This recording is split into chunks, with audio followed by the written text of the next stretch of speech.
ನಮಸ್ಕಾರ ಎಲ್ಲರಿಗೂ ಇಲ್ಲಿ ಬಂದು ಭಾಗಿಯಾಗಿದ್ದಕ್ಕೆ. ನಾನು ಇದು ನನಗೆ ಮುಂಚೆಯಿಂದಲೂ ಒಂದು ಕನಸಿತ್ತು. ಯಾಕೆಂದರೆ ನಮ್ಮ ತಾಯಿ ಮೊದಲಿಂದಲೂ ಕ್ರಾನಿಕ್ ಪೇಷಂಟ್ ಅವ್ರಿಗೆ ಒಂದು ಜೆನೆಟಿಕ್ ಕಾಯಿಲೆ ಇದೆ, ಅದಾದಮೇಲೆ ಹಾರ್ಟ್ ಪ್ರಾಬ್ಲಮ್ ಇದೆ ಮತ್ತು ಕ್ಯಾನ್ಸರ್ ಇದೆ. ಸೊ ನನಗೆ ಚಿಕ್ಕ ಹುಡುಗನಾಗಿಂದಲೂ ಇಲ್ಲಿ ಆಸ್ಪತ್ರೆಗೆ ಏನಾನ ಸಿಂಪಲ್ಲಾದ ಏನಾನ ಬೇಕು ಅಂತಂದ್ರೂ ತುಮಕೂರುವರೆಗೂ ತಗೊಂಡೋಗ್ಬೇಕಿತ್ತು. ಅದು ನನಗೆ ಮೊದಲಿಂದಲೂ ಅದು ಕಾಳಜಿ ಇತ್ತು. ಇಲ್ಲಿ MBBS ಮಾಡಬೇಕಾದ್ರೆ ಇಂದಲೂ ನನಗೆ ಒಂದು ಆಸಕ್ತಿ ಇತ್ತು, ನಮ್ಮ ಕಡೆ ಹಳ್ಳಿ ಕಡೆ ಸೇವೆ ಮಾಡಬೇಕು ಅಂತ.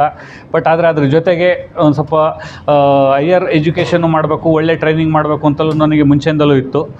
ಆದರೆ ಅಮೆರಿಕಕ್ಕೆ ಹೋಗಿ ನಾನು ಸುಮಾರು 16 ವರ್ಷ ಆಯಿತು. ಆದರೆ ಹೋಗೋದಕ್ಕಿಂತ ಮುಂಚೆ ನಾನು ಕೇವಲ 2 ವರ್ಷಕ್ಕೆ ಹೋಗಬೇಕು ಅಂತ ಹೋಗಿದ್ದೆ. ಬಟ್ ಕಾಲಾಂತರದಿಂದ ಅದು ತುಂಬ ಸಮಯ ಆಯಿತು. ಬಟ್ ಎಂದು ನಾನು ಆಸೆ ಮರ್ತಿರಲಿಲ್ಲ ವಾಪಸ್ಸು ಬರಬೇಕು ಅನ್ನೋದು. ಆದರೆ ನಾನು ವಾಪಸ್ ಬರಬೇಕು ಅಂದ ತಕ್ಷಣ ನನ್ನ ಜನಗಳು, ನನ್ನ ಹಳೆಯ ಸ್ನೇಹಿತರು, ಸ್ಕೂಲ್ ಸ್ನೇಹಿತರು ಎಲ್ಲರೂ ಎಷ್ಟು ಸಹಕರಿಸಿದರು ಅಂತಂದರೆ, ನನಗೆ ಎಲ್ಲರೂ ಅದೇ ಹೇಳೋದು, ಅಲ್ಲಿಂದ ಇದ್ಕೊಂಡು ಇಲ್ಲಿ ಹೆಂಗೆ ಈ ಥರದ್ದು ಕಟ್ಟಿದೆ, ಹೆಂಗೆ ಮ್ಯಾನೇಜ್ ಮಾಡಿದೆ ಅಂತಂದು ಹೇಳ್ತಾರೆ. ನಾವು ಇಲ್ಲೇ ಇದ್ದು ಮ್ಯಾನೇಜ್ ಮಾಡೋಕ್ಕಾಗಲ್ಲ ಅಂತಾರೆ. ಅಷ್ಟು ಸುಸೂತ್ರವಾಗಿ ಎಲ್ಲ ನೋಡಿಕೊಂಡ್ರು. ಅದ್ರ ಜೊತೆಗೆ ಎಲ್ಲರೂ ಸುಮಾರು ಒಂದು 20-25 ಜನ ಒಂದು ಕ್ವೆಶನ್ ಕೇಳಿದರು, ಫಾರ್ಮರ್ಸ್ ಆಸ್ಪತ್ರೆ ಅಂತಲೇ ಯಾಕೆ ಚೂಸ್ ಮಾಡಿರಿ ಅಂತ. ಒಂದು ಮೊದಲನೇ ಕಾರಣ, ನಾವು ರೈತರ ಮಕ್ಕಳು, ರೈತರಿಗೋಸ್ಕರ ರೈತರಿಗಾಗಿ ಮಾಡಿರೋ ಆಸ್ಪತ್ರೆ. ಅದ್ರ ಜೊತೆಗೆ ಇನ್ನೂ ಒಂದು ಮೀನಿಂಗ್ ಇದೆ. ಫಾರ್ಮರ್ಸ್ ಅಂದರೆ ವ್ಯವಸಾಯಸ್ಥರು ಅಂದರೆ ಅದು ಒಂದು ವಿನಮ್ರ, ಅದು ಒಂದು ಅಂಬಲ್ ವೃತ್ತಿ, ಅದು ಅಂದರೆ ವಿನಮ್ರತೆ ಇರೋ ಒಂದು ವೃತ್ತಿ. ಅದರ ಜೊತೆಗೆ ತುಂಬ ಹಾರ್ಡ್ ವರ್ಕಿಂಗ್, ತುಂಬ ಕಷ್ಟಪಡೋ ಅಂಥವ್ರು.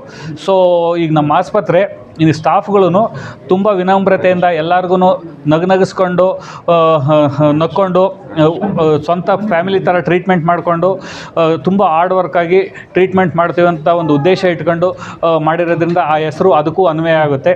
ಸೊ ಇಷ್ಟು ಹೇಳಿ, ಅದ್ರ ಜೊತೆಗೆ ಇದು ನಮ್ಮ ಆಸ್ಪತ್ರೆಯಲ್ಲಿ ಎಲ್ಲ ಥರದ್ದು ಹಾರ್ಟ್ ಹಾಸ್ಪಿಟ್ಲ್ ಬಿಟ್ಟು, ಹಾರ್ಟ್ ಸರ್ಜರಿ ಬಿಟ್ಟು ಎಲ್ಲದೂ ಆಗುತ್ತೆ. ಬ್ರೈನ್ ಸರ್ಜರಿನೂ ಮಾಡ್ತೀವಿ. ಆಲ್ಮೋಸ್ಟ್ 90% ಏನೇನು ಕಾಯಿಲೆ ಇರುತ್ತೋ ಅದೆಲ್ಲ ಇಲ್ಲೇ ಮ್ಯಾನೇಜ್ ಮಾಡ್ತೀವಿ. ಅಕಸ್ಮಾತ್ ಇಲ್ಲಿ ಮ್ಯಾನೇಜ್ ಮಾಡೋಕ್ಕಾಗಲ್ಲದಂಥದ್ದನ್ನಾದ್ರೂ ಸ್ಟೆಬಿಲೈಸ್ ಮಾಡಿ ಹೈಯರ್ ಸೆಂಟ್ರಿಗೆ ನಾವು ಜವಾಬ್ದಾರಿ ತೊಗೊಂಡು, ಜವಾಬ್ದಾರಿ ಅಂತ ಈಗ ಫಾರ್ ಎಕ್ಸಾಂಪಲ್ ಪೇಷಂಟ್ಗಳಿಗೆ ತುಮಕೂರು, ಬೆಂಗಳೂರು ತಗೊಂಡೋದ್ರೆ ಯಾವ ಹಾಸ್ಪಿಟ್ಲಿಗೆ ತಗೊಂಡೋಗ್ಬೇಕು ಅನ್ನೋದು ಗೊತ್ತಿರಲ್ಲ. ಅಕಸ್ಮಾತ್ ನಮ್ಮಲ್ಲಿ ಆಗದಿಲ್ಲದನ್ನ ಅಲ್ಲಿ ಟೈಅಪ್ ಮಾಡಿಕೊಂಡು ಅಲ್ಲಿಗೆ ರೆಫರ್ ಮಾಡ್ತೀವಿ ಆದಷ್ಟು. ಆ್ಯಂಡ್ ಆಲ್ಸೋ ಇಲ್ಲಿ ಪ್ರೈವೇಟ್ ಹಾಸ್ಪಿಟ್ಲಪ್ಪ ಏನಪ್ಪ ಇಲ್ಲಿ ಇಂಥ ಚೆನ್ನಾಗಿ ಮಾಡಿದ್ದಾರೆ, ತುಂಬ ಜಾಸ್ತಿ ಇರುತ್ತೆ ಅಂತ ಅಂದ್ಕೋಬೇಡಿ. ಇದು ತುಂಬ ಕಡಿಮೆ ದರದಲ್ಲಿ ಇಟ್ಟಿರ್ತೀವಿ. ಸೊ ಯಾರು ಅದರಿಂದ ಭಯಪಡೋದು ಬೇಡ. ಸೊ ಅಕಸ್ಮಾತ್ ಎಲಿಜಿಬಲ್ ಕ್ಯಾಂಡಿಡೇಟ್ಸ್ಗೆ ಯಾರಾದರೂ ತುಂಬ ಅವಶ್ಯಕತೆ ಇರೋರಿಗೆ ನಾವು ಸಬ್ಸಿಡೈಸ್ಡ್ ರೇಟ್ಸಲ್ಲಿ ಅಥವಾ ಫುಲ್ ವೇವ್ ಆಫ್ ಆಗಿ ಅಂದರೆ ಪೂರ್ತಿ ಕನಿಷ್ಠ ದರದಲ್ಲಿ ನಾವು ಮಾಡಿಕೊಡೋದಕ್ಕೆ ನಾವು ಆಸಕ್ತಿ ಹೊಂದಿದ್ದೀವಿ. ಯಾರೂ ಅದರಿಂದ ಡಿಸ್ಕರೇಜ್ ಆಗಬೇಡ್ರಿ. ಸೊ ಯಾವುದೇ ಥರ ಕಾಯಿಲೆ ಇದ್ರೂ ನಮ್ಮ ಹತ್ರ ಬರ್ಬೋದು. ಇದು ಪಬ್ಲಿಕ್ಗೋಸ್ಕರ, ಬಡವ್ರಿಗೋಸ್ಕರ, ಮಧ್ಯಮ ವರ್ಗದವ್ರಿಗೋಸ್ಕರ ಮಾಡಿರೋ ಆಸ್ಪತ್ರೆ. ಸೊ ಹಂಗಾಗಿ ನೀವು ಅದು ಪ್ರೈವೇಟ್ ಹಾಸ್ಪಿಟ್ಲು ಅಂತಂದು ಅದು ಆ ಮನಸ್ಸಿನಲ್ಲೇ ಬರಬಾರ್ದು. ಇದು ಮತ್ತು ಅದಲ್ಲದೆ ಈಗ ಶುರು ಆಗ್ತಿದ್ದಂಗೆ ಈಗ 43 ಜನ ನಾವು ಸ್ಟಾಫ್ ತೊಗೊಂಡಿದ್ದೀವಿ. ಡಾಕ್ಟರ್ಸು, ನರ್ಸಸ್ಸು, ಲ್ಯಾಬ್ ಟೆಕ್ನಿಷಿಯನ್ ಎಲ್ಲ ಸೇರಿ. ಇದು ಒಂದು 3 ತಿಂಗಳಲ್ಲಿ ಇದು 100 ಜನ ಸ್ಟಾಫ್ ಆಗ್ತಾರೆ ಅಂತಂದು ನನ್ನ ಅನಿಸಿಕೆ. ಅದ್ರ ಜೊತೆಗೆ ಏನಂದರೆ ನಮ್ಮದು ಬಯಲ್ಸೀಮೆ, ನಮ್ಮ ಹತ್ರದಲ್ಲಿ ಅಂಥ ನೀರಾವರಿ ವ್ಯವಸ್ಥೆ ಇಲ್ಲ. ಅದರ ಜೊತೆಗೆ ದೊಡ್ಡ ಇಂಡಸ್ಟ್ರೀಸ್ ಇಲ್ಲ. IT ಇರ್ಬೋದು, ಇನ್ನೊಂದು ಬೇರೆ ಇಂಡಸ್ಟ್ರೀಸ್ ಇರ್ಬೋದು, ಇಲ್ಲ. ಸೊ ಹೆಲ್ತ್ ಕೇರ್ನೇ ಒಂದು ಇಂಡಸ್ಟ್ರಿ ಅಂತ ನಮ್ಮ ಕಡೆ ಮಾಡ್ಕೊಳೋಣ ಅಂತಂದು ಆ ಉದ್ದೇಶದಿಂದ ಶುರು ಮಾಡಿರೋದು. 100 ಜನಕ್ಕೆ ಉದ್ಯೋಗ ಸಿಗಲಿ ಅಂತ, ಟ್ರೀಟ್ಮೆಂಟ್ ಜೊತೆಗೆ ಉದ್ಯೋಗವೂ ಸಿಗಲಿ ಅಂತ. ಸೊ ಇಷ್ಟು ಆಸೆ, ಇಷ್ಟು ಮನಸ್ಸಲ್ಲಿ ಒಂದು ಆಸಕ್ತಿ ಇಟ್ಕೊಂಡು ಇದು ಮಾಡಿದ್ದೀನಿ. ಸೊ ಮುಂದೆ ಇದನ್ನ ಸಹಕರಿಸಿ ಇದನ್ನು ಬೆಳೆಸೋದು ನಿಮಗೆ ಬಿಟ್ಟಿದ್ದು. ಧನ್ಯವಾದಗಳು. ಅದು ಪೇಪರ್ ವರ್ಕ್ ಅಪ್ಲೈ ಮಾಡಿದ್ದೀವಿ. ಅದೊಂದು 6 ತಿಂಗಳು ತೊಗೊಳುತ್ತೆ. ಸೊ 6 ತಿಂಗಳು ತೊಗೊಳುತ್ತೆ. ಹಂಗಂತ ಡಿಸ್ಕರೇಜ್ ಆಗಬೇಡಿ. ನಾನು ಹೇಳಿದ್ನೆಲ್ಲ ನಮಗೆ ಸಫಿಷಿಯೆಂಟ್ ಫಂಡ್ಸ್ ಇದೆ. ಸೊ ಆದಷ್ಟು ಈಗ ನೀವು ಇನ್ಶೂರೆನ್ಸಲ್ಲಿ ಬರೋದನ್ನ ನಾವು ಸಬ್ಸಿಡೈಸ್ ಮಾಡಿ ಮಾಡಿಕೊಡ್ತೀವಿ ಇನಿಷಿಯಲಿ. ಸೊ ಇನ್ಶೂರೆನ್ಸ್ ಕಿಕ್ಕಿನ್ ಆಗೋವರೆಗೂ ಯಾವುದಕ್ಕೂ ಡಿಸ್ಕರೇಜ್ ಆಗಬೇಡಿ. ಡೇ 1ಇಂದಲೇ ಬರೋಕ್ಕೆ ಶುರು ಮಾಡಿ. ಅಲ್ಲ, ಮೇಜರ್ ತುಮಕೂರಿಗೆ ಬರ್ತಕ್ಕಂಥ ಪೇಷಂಟ್ಸ್ ಏನಂದ್ರೆ ಕಿಡ್ನಿ ಸಮಸ್ಯೆ ಇರೋದು ಮೇಜರ್, ನಮ್ಮ ಭಾಗದಲ್ಲಿ ವಾಟರ್ದು ಸಮಸ್ಯೆ ಇರೋದು. ನೆಕ್ಸ್ಟ್ ಇದು ಆಕ್ಸಿಡೆಂಟ್ ಕೇಸಸ್. ಹೌದು. ನೆಕ್ಸ್ಟ್ ಆರ್ಥೋಪೆಡಿಷಿಯನ್ ರೆಗ್ಯುಲರ್ ಆಗಿದ್ರೆ. ಹೌದು, 24/7 ಆರ್ಥೋಪೆಡಿಷಿಯನ್ ಇವರು ಇಲ್ಲೇ ಇದ್ದಾರೆ. ನಮ್ಮ ಆರ್ಥೋಪೆಡಿಷಿಯನ್ ದಿಲೀಪ್ ಅಂತ, ಡಾಕ್ಟರ್ ದಿಲೀಪ್ ಅಂತ ENT ಇದ್ದಾರೆ 24/7. ಮತ್ತೆ ಜನರಲ್ ಸರ್ಜರಿ ಇದ್ದಾರೆ ಡಾಕ್ಟರ್ ಮಂಜುನಾಥ್, ಇಲ್ಲೇ ಇದ್ದಾರೆ. ಸೊ ಜನರಲ್ ಸರ್ಜರಿ ಇದೆ 24/7.